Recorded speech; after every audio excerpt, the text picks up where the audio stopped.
penggunaan keranda jenazah muncul pada zaman Nabi Muhammad SAW. Saat itu, putri Rasulullah, yakni Sayyidah Fatimah Az-Zahra, mewasiatkan kepada Asma binti Umaisi dalam wasiatnya, jika beliau wafat, maka antarkan beliau ke pemakaman menggunakan keranda.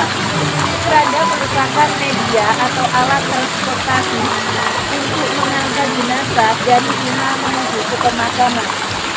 Di Indonesia, penggunaan keranda jenazah sangat biasa di tempat pemakaman umum. Mereka menyediakan untuk digunakan jika ada orang yang meninggal.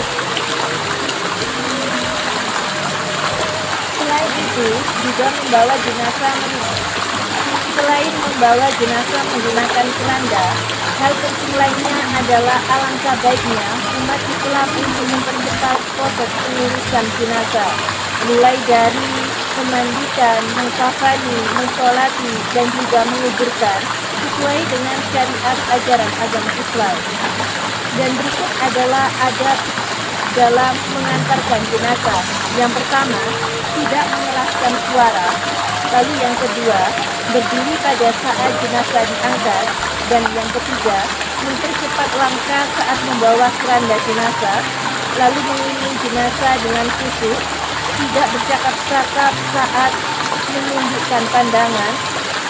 Lalu memperhatikan jenazah dengan mengamalkan pelajaran darinya. Lalu juga memikirkan pertanyaan dalam kubur yang harus dijawabnya, dan bertekad untuk bertaubat dan meninggal dalam keadaan husnul khatimah. Amin. Semoga bermanfaat. Wassalamualaikum warahmatullahi wabarakatuh.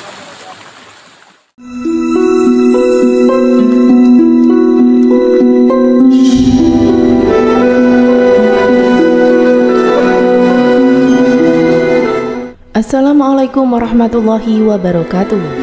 Apa kabar sahabat Amirul Mukminin?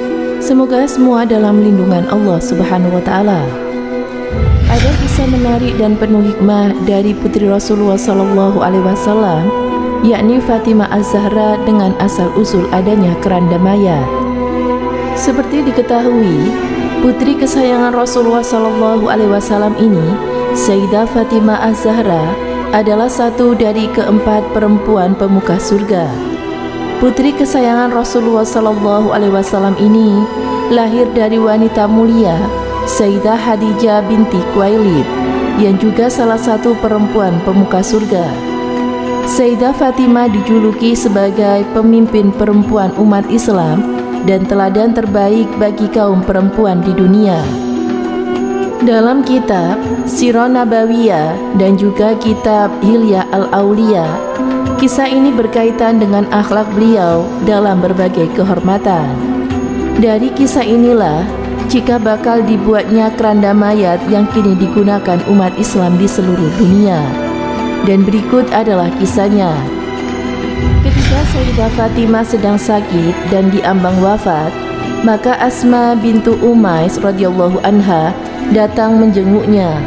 Maka Fatimah berkata kepada Sayyidina Asma, "Wahai Asma, aku begitu malu ketika harus keluar besok hari di hadapan para laki-laki, atau ketika aku telah meninggal dan tubuhku dibawa di atas peti mati. Peti mati ketika itu hanyalah sebuah kayu datar yang terbuka.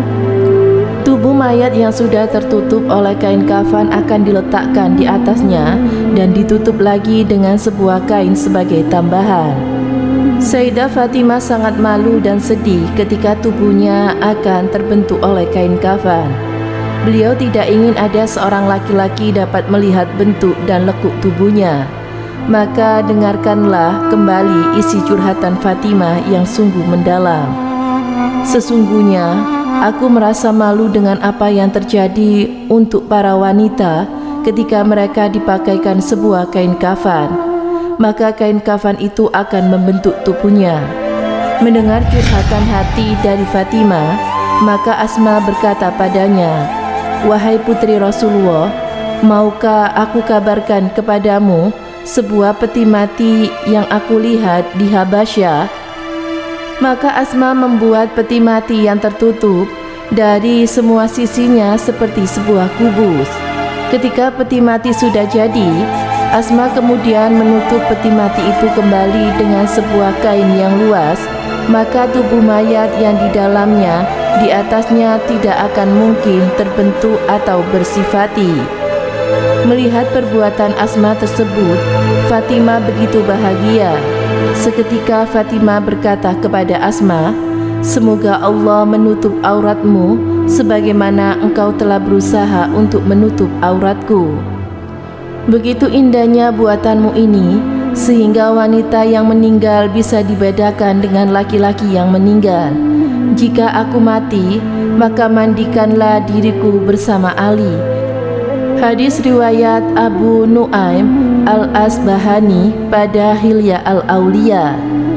Subhanallah, Sayyidah Fatimah malu padahal nantinya hanyalah seorang yang sudah wafat, dan itu pun sudah benar-benar tertutup dan terbungkus dengan 5 kain kafan. Apalagi yang akan terlihat, Sayyidah Fatimah tidaklah mencurhatkan isi hatinya ketika di pasar atau sebuah taman, namun beliau curhatkan isi hatinya ketika beliau diambang kematian. Sayyidah Fatimah malu ketika beliau sudah wafat, maka bagaimana dengan wanita yang masih hidup tidak memiliki rasa malu? Seandainya Sayyidah Fatimah melewati sebuah pasar yang ada di zaman sekarang ini dan beliau melihat para wanita zaman sekarang, maka apa yang akan beliau katakan? Tidak dipungkiri, wanita saat ini tak sedikit yang berani melepaskan hijabnya, bahkan menggunakan pakaian sempit lagi mini. Wanita saat ini sudah hilang rasa malunya. Mereka berani memperlihatkan dan menampilkan keindahan tubuhnya sehingga mengundang syahwat bagi laki-laki. Semoga Allah Subhanahu wa Ta'ala memberikan hidayah kepada kita. Apa yang membuat Sayyidah Fatimah sampai pada kedudukan tertinggi seperti itu? Ini karena sabda Rasulullah SAW yang ada pada diri Fatimah. Rasa malu tidak akan mendatangkan kecuali kebaikan. Hadis riwayat Al-Bukhari. Sejak saat itu, akhirnya umat Islam di seluruh dunia pun meniru hal yang sama pada jenazah Sayyidah Fatimah. Jenazah diletakkan di atas keranda untuk dibawa ke pemakaman. Subhanallah, kita patut berhutang jasa kepada Sayyidah Fatimah yang memuliakan jenazah khususnya kaum wanita. Semoga bermanfaat. Wallahu a'lam bishawab.